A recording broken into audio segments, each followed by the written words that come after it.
चले भैया बातें नहीं, देखिएगा यहां बात करेंगे वैद्युत द्विध्रुव की अक्षीय अथवा अनुदैर्ध्य स्थिति में वैद्युत क्षेत्र की तीव्रता। बोलो क्लियर। पिछली क्लास में आपको बताया गया था कि वैद्युत द्विध्रुव क्या होता है और वैद्युत द्विध्रुव आघूर्ण क्या होता है, और वैद्युत द्विध्रुव आघूर्ण बराबर आपने क्या पढ़ा है, P बराबर Q इंटू, ठीक है। उसमें से किसी एक आवेश तथा उनके बीच की दूरी के गुणनफल के बराबर होता है, इसे हम P से प्रदर्शित करते हैं वैद्युत द्विध्रुव आघूर्ण। बोलो क्लियर है।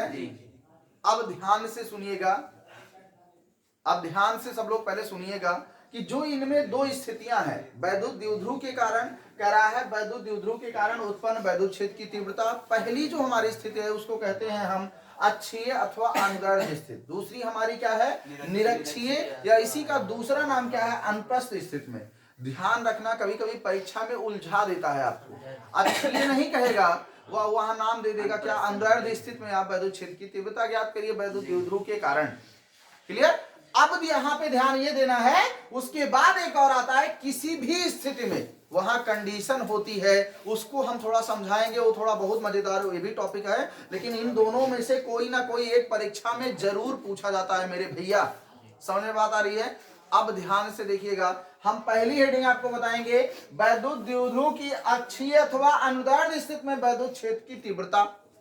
वैद्युत द्विध्रुव की अक्षीय अथवा अनुदैर्ध्य स्थिति में वैद्युत क्षेत्र की तीव्रता। अब एक बात आपको बताएं, जब भाई वैद्युत द्विध्रुव के कारण बात कर रहा है ना, तो सबसे पहले तुमको जरूरत पड़ेगी कि माना दो हमारे क्या है, हमारे क्या है, दो बिंदु आवेश हैं, परंतु क्या है, समान परिमाण परंतु विपरीत प्रकृति के। माना दो बिंदु आवेश हैं, माइनस क्यू और प्लस क्यू आवेशों से मिलकर एक वैद्युत द्विध्रुव निकाय बना है हमारा। बोलो क्लियर। जिनके बीच की दूरी 2l है, बराबर है कि नहीं, हाँ या ना में जवाब दो। ठीक है।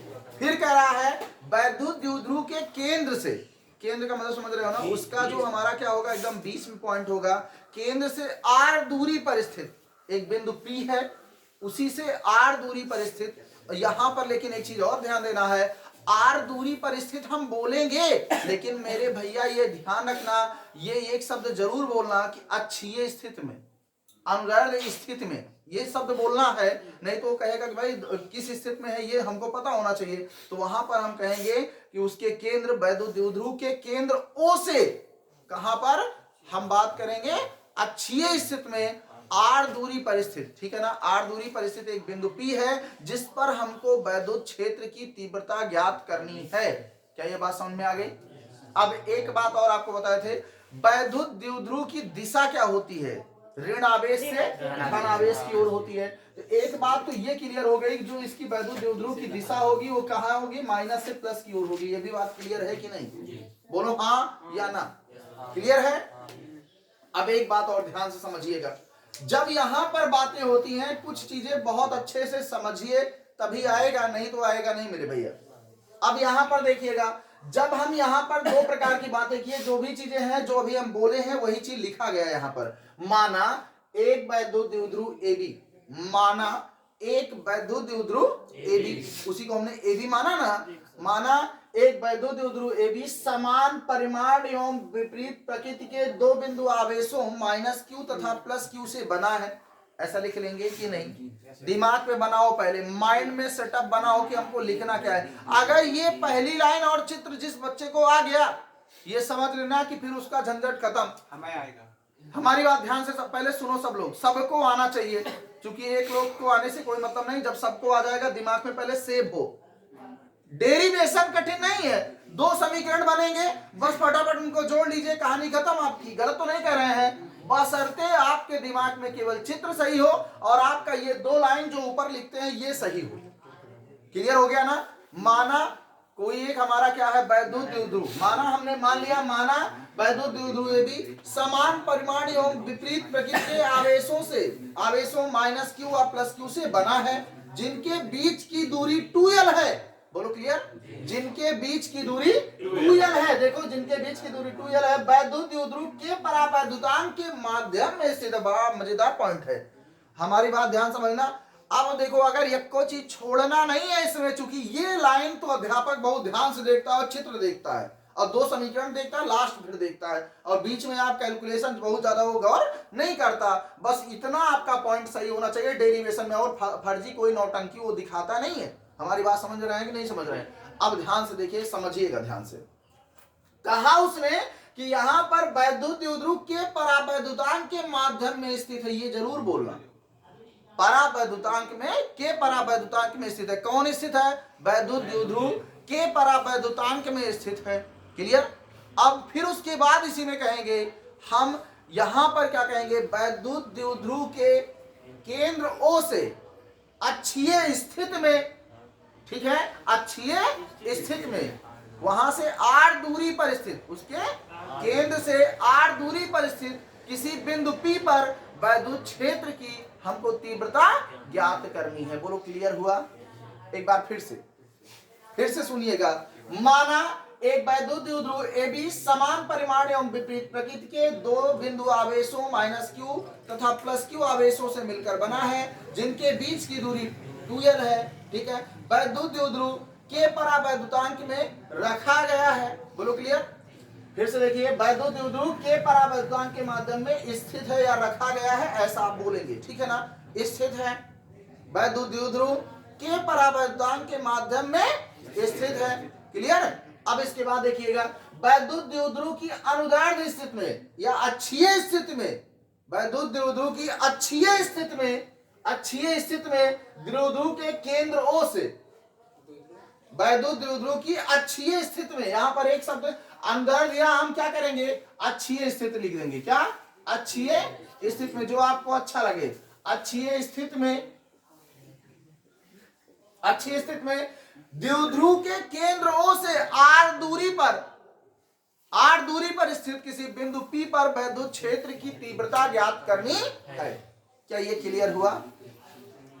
बोलो हाँ या ना। डॉक्टर सुनाओ मुझे बानी, बोलो भैया डॉक्टर। हाँ फटाफट बोलो, 2 मिनट का काम है, फटाफट बोल दीजिए, तुरंत हम आगे बढ़े कि यहाँ तक। वैद्युत द्विध्रुव AB तथा उनके बीच की दूरी तथा विपरीत प्रकृति के 2 बिंदु आवेशों -q और +q पर स्थित है तथा उनके बीच की दूरी 2l है, तथा वैद्युत द्विध्रुव आघूर्ण के परावैद्युतांक K में रखा गया है, तथा इसकी अक्षीय स्थिति में केंद्र O से r दूरी पर वैद्युत केंद्र r दूरी पर स्थित बिंदु P से P पर वैद्युत क्षेत्र की तीव्रता ज्ञात करनी है। बिल्कुल, बैठो। अब ध्यान से सुनिएगा सब लोग, ठीक है? यहाँ तक आ गया? जी। ठीक है, अभी एक बार जब कंप्लीट होगा फिर से एक बार रिवीजन कराएंगे, माइंड में पूरा सेटअप बन जाएगा। ठीक, ध्यान से सुनिए पहले अब मेरे भैया सब लोग। अब यहाँ पर देखिएगा, ये वैद्युत द्विध्रुव है हमारा AB, इनके बीच की टोटल दूरी कितनी है? 2l है कि नहीं? जब इसके केंद्र से लेंगे तो ये l इधर बट गया, l इधर बट गया, कोई दिक्कत नहीं, बट गया ना। अब इसी के केंद्र से r दूरी पर देखो, यहां से कितनी दूरी? r दूरी पर एक वैद्युत हमारा क्या करना है? वैद्युत क्षेत्र की तीव्रता हमको ज्ञात करनी है। लेकिन एक बात ये बताओ, जब हम बात करेंगे इस आवेश के कारण, -q आवेश के कारण, तो आपको क्या मिलेगा मेरे भैया? r+l मिलेगी दूरी ना। यहां तक r है, ये l है, तो r+l होगी कि नहीं होगी? अगर हम +q आवेश के कारण लेंगे तो हमको क्या मिलेगा मेरे भैया? r-l होगा। बोलो क्लियर है कि नहीं? हाँ या ना में जवाब दीजिएगा, होगा ना? अब एक बात ये बताइएगा, ध्यान से समझिएगा, यहां पर जो वैद्युत क्षेत्र की तीव्रता की दिशा होगी, पहले उसको भी समझ लो। अब यहां पर अगर हम बात करेंगे +q आवेश के कारण, अब जो E1 होगा, क्या होता है? हमने क्या कहा था? अगर हमारा आवेश धन आवेश है तो बाहर की ओर होती है, वैद्युत क्षेत्र की तीव्रता बाहर की ओर होगी। बहुत ध्यान से सुनिएगा इस बात को। तो हमारी इस आवेश के कारण जब लेंगे तो हमारी वैद्युत क्षेत्र की तीव्रता E1 होगी, बाहर की ओर होगी। ध्यान से समझो, B से P की ओर होगी। बहुत ध्यान से इस पॉइंट को समझना जरूरी है, क्योंकि इसी के आधार पर तो दिशा निर्धारण करेंगे, तभी तो E बराबर E1 + E2 होगा। एक की दिशा ऋणात्मक होगी तो क्या हो जाएगा? E1 - E2 हो जाएगा। बोलो क्लियर? तो यहां पर ध्यान से देखो, जैसे ही हमने बात की कि यहां पर, और जैसे ही हमने कहा -q आवेश के कारण क्या होगा? वैद्युत क्षेत्र की तीव्रता अंदर की ओर होगी। कहां होगी? अंदर की ओर। अब 2 आवेश है, +q के कारण क्या होगी? बाहर की ओर। इसके लिए हमारे -q आवेश के कारण क्या होगा? अंदर की ओर होगा। अब बताओ, जब बिंदु P पर ज्ञात करोगे वैद्युत क्षेत्र की तीव्रता तो अध्यारोपण का सिद्धांत लगेगा, E बराबर E1 प्लस E2 होगा कि नहीं होगा? लेकिन एक की दिशा तो हमारी विपरीत है, तो हमारा E2 क्या हो जाएगा? ऋणात्मक हो जाएगा कि नहीं? बोलो हाँ या ना। ऋणात्मक होगा कि नहीं होगा? जब हम E1 निकाल लें, E2 निकाल लें। अब लेकिन एक बात और समझो, आपके दिमाग में ये क्लियर हो कि हम क्या करेंगे, वहां पर हमको ये पता हो किसी बिंदु आवेश के कारण वैद्युत क्षेत्र की तीव्रता क्या होती है। E बराबर आपने पढ़ा है 1/4 पाई एप्सिलॉन 0 के Q/r² होता है कि नहीं? बोलो हाँ या ना। होता है ना मेरे भैया। तो बड़े प्यार के साथ कुछ करना नहीं है, यहां पर लिखेंगे प्लस Q आवेश के कारण, प्लस Q आवेश के कारण बिंदु P पर वैद्युत क्षेत्र की तीव्रता, वैद्युत क्षेत्र की तीव्रता,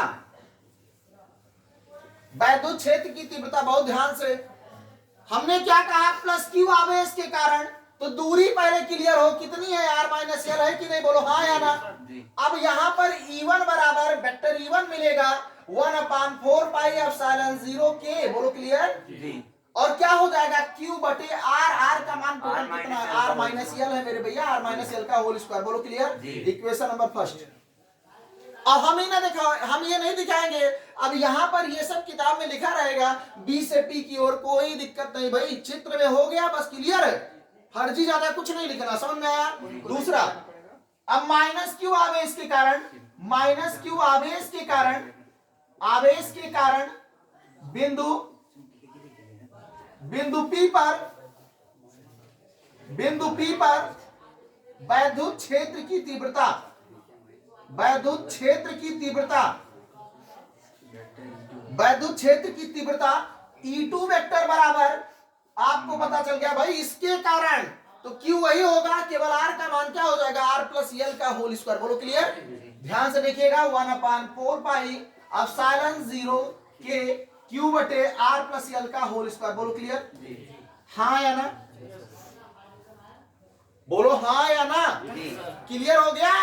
अब हम लिखेंगे, हम यहां पर परिणामी वैद्युत, बिंदु P पर परिणामी वैद्युत क्षेत्र की तीव्रता, बहुत ध्यान से समझना। अब यहां पर लिखेंगे अतः बिंदु P पर, अतः बिंदु P पर परिणामी वैद्युत क्षेत्र की तीव्रता क्या होगी भाई? एक E1 है, E2 है, तो क्या होगा? E का मान E बराबर E1 प्लस E2। फिर लिखेंगे परंतु, यहां पर क्या एक शब्द कहेंगे, परंतु यहां कंडीशन क्या है? E2 की दिशा हमारी क्या विपरीत है? E1 व E2 की दिशाएं क्या है? परस्पर विपरीत है। अतः क्या हो जाएगा? E बराबर E1 माइनस E2। क्लियर हो गया। अब ध्यान से देखिएगा, यहां पर हम क्या लिखेंगे? यहां से हम लिखेंगे अतः बिंदु P पर, नहीं, अतः बिंदु P पर, अतः बिंदु P पर परिणामी वैद्युत क्षेत्र की तीव्रता, वैद्युत क्षेत्र की तीव्रता, वैद्युत क्षेत्र की तीव्रता E बराबर, वेक्टर E बराबर E1 प्लस E2 हो जाएगा, E1 प्लस E2 हो जाएगा। लेकिन यहीं पर एक शब्द और हम कहेंगे, परंतु क्या है? E1 व E2 की दिशाएं क्या है? परस्पर विपरीत हैं। तो E बराबर कितना हो जाएगा हमारा? E1 माइनस E2 हो जाएगा। यहां लिखेंगे चूंकि E1 व E2 परस्पर विपरीत दिशाओं में है, परस्पर विपरीत दिशाओं में है मेरे भैया, विपरीत दिशाओं में है, दिशाओं में है। अब यहां पर कैलकुलेशन E1 E2 का मान रख के केवल कैलकुलेशन करना है। अब एक बात बताओ मेरे भैया, अगर यहां तक जिस बच्चे को आ गया ना, कैलकुलेशन तो कर ही लेगा, गलत तो नहीं कर रहे हैं। अब मान रखो फटाफट, तो वेक्टर E बराबर हो जाएगा 1/4 पाई एप्सिलॉन 0 के कितना हो जाएगा? Q बटे R माइनस L का whole square minus 1/4 pi epsilon 0 के कितना हो जाएगा? Q बटे R प्लस L का होल स्क्वायर। बोलो क्लियर है कि नहीं? हाँ या ना में जवाब दीजिएगा। ये क्लियर है? वहां पर प्लस नहीं होगा सर। कहां पर? माइनस अब आप पहले समीकरण में रखेंगे ना, जो ऊपर बनाए हैं, वेक्टर E बराबर। ध्यान से देखिएगा, पहले हमने क्या किया, जब यहाँ बता दिया E2 की विपरीत दिशा है, तो फट या ऋणात्मक कर दिए। हम मान कहाँ रखे? यहाँ पे रखे ना। हमारी बात समझ में आई ना? E1 E2 उठा के रख दिया गया डायरेक्ट, समझ में आया कि नहीं आया?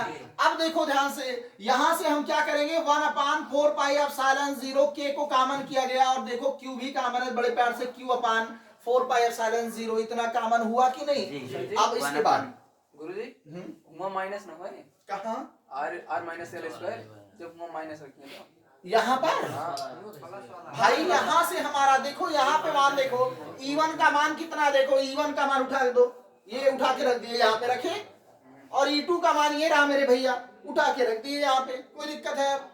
उसके आगे माइनस लगा है कहाँ? यहाँ पे ये, अब यहाँ पर हमने क्या बताया, E1 प्लस E2 था, लेकिन जब E2 दूसरे दिशा में जा रहा है तो ऋणात्मक नहीं हो जाता सदिश, तुरंत ऋणात्मक हो जाएगा ना। बात समझ में आई नहीं आई? ध्यान से समझो, जब हम जोड़ रहे हैं उसको, कह रहा वो ऋणात्मक दूसरे वाली दिशा में भाग रहा है, जब दूसरे वाली दिशा में तो ऋणात्मक हो गया ना, इसलिए हमने क्या रख दिया, जहां E2 था वहां माइनस E2 कर दिया। क्लियर हुआ? दिमाग में बात गई कि नहीं गई? बोलो भाई। अब देखिएगा आगे, अब इतना कॉमन हुआ तो कितना हो गया, 1/r माइनस l का whole square minus 1/r plus l का होल स्क्वायर। ये तो बात समझ में आ गई होगी। अब तिरछा गुणा करा दो मेरे भैया। अब क्या करेंगे, लासा लेके तिरछा गुणा करा दो, कितना मिलेगा? अब यहाँ पर देखो r माइनस l का whole square r plus l का होल स्क्वायर, ये तो बात समझ में आ गई होगी। अब ध्यान से देखो, यहाँ पर बीजगणितीय सर्व संख्या लगेगी, r प्लस l का whole square minus r minus l का होल स्क्वायर। बोलो क्लियर? आपने एक सूत्र पढ़ा है, बहुत ध्यान से सुनिएगा, एक सूत्र पढ़ा होगा आपने कि a प्लस बी का whole square minus a minus B का होल स्क्वायर बराबर क्या होगा।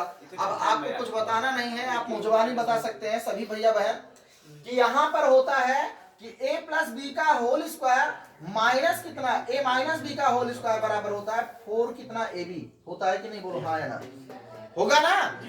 तो देखो यहाँ से ये हो जाएगा Q/4 पाई एप्सिलॉन 0 के, और इसका मान कितना आ जाएगा, 4ab, एक के स्थान पर r, इसके स्थान पर l, तो कितना हो जाएगा 4rl हो जाएगा, अपान कितना हो जाएगा, इसको लिख सकते हैं r माइनस यल, एक ब्रैकेट में, दूसरे में r प्लस यल पूरे का होल स्क्वायर, ऐसा लिख सकते हो क्या?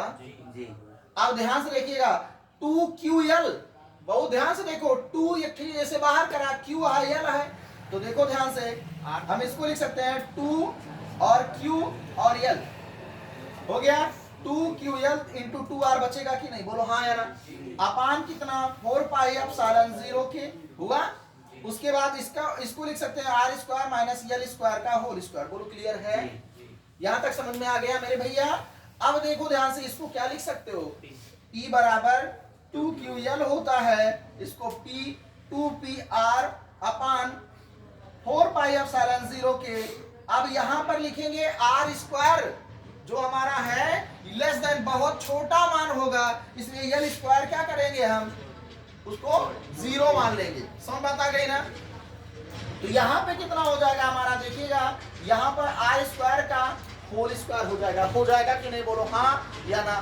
ध्यान से देखिएगा, यहाँ पर लिख देंगे r स्क्वायर क्या है, बहुत बड़ा है, बहुत हम कह सकते हैं कितना हो जाएगा, बहुत बड़ा है यल स्क्वायर। तो बात गई ना?